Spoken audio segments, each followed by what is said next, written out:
A story of courage and kindness. In a secluded valley nestled between majestic mountains and rolling green hills, there lay a small village known as Kalvarya.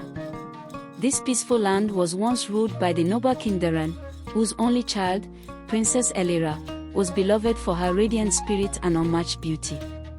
But Princess Elira carried a burden. She had been unable to walk since birth.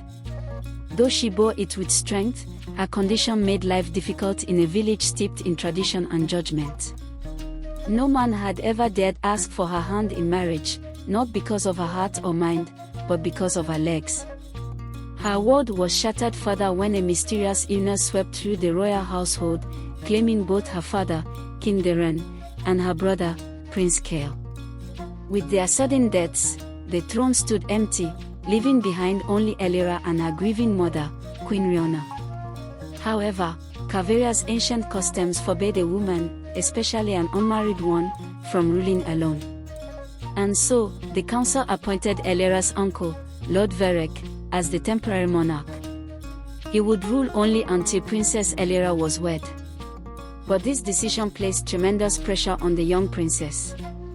If she could not find a husband, Lord Varek's reign would become permanent, and her family's legacy would fade into history. Despite her noble blood, Elira was the target of relentless whispers and cold stares. Many in the village had never seen a wheelchair before, and some even spread wild rumors that Queen Riona had poisoned her husband and son, and that Elira's disability was a curse born of dark magic. The gossip was cruel and relentless. Still, Elira remained hopeful. "When I marry, all this will end," she would whisper to herself each time she passed by cold stares and cruel laughter. One bright morning, she heard that the local merchant had received a rare collection of city-crafted jewelry. Elira remembered how her father would take her to the market to choose perfume and trinkets for her mother, who would always blush with joy at such gestures.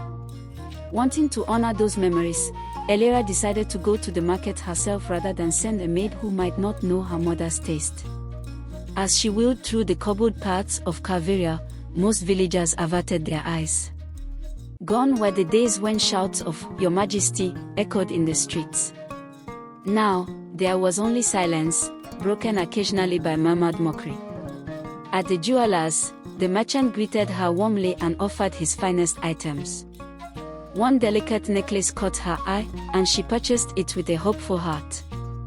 But as she exited the store, a cruel voice rang out from a nearby group of maidens. "Look at her, the princess without legs. You should never have been born." The words struck Elira like arrows. Tears welled in her eyes as other girls joined in. "You're cursed. Your birth brought death to your family." The pain was unbearable. Her father and brother had loved her completely, and now their memory was being desecrated in public ridicule. Just as the tears began to fall, a commanding voice interrupted. "Enough." A tall young man stepped forward. His voice was firm, his presence steady. "How dare you mock someone who's done nothing to deserve this? Have you no respect for your late king? No shame?" The maidens, startled by the man's courage, tried to argue but were silenced by his conviction. Frustrated, they turned and walked away without apology. The man knelt beside Elira, his voice softer now. "Are you all right?" Still trembling, Elira looked at him through tear-filled eyes. "Thank you," she whispered. "No one's ever stood up for me before." He smiled gently. He wore a wide-brimmed straw hat and carried a bag filled with seeds and grain, a farmer. A machete hung at his waist, worn from years of work. "My name is Rowan," he said.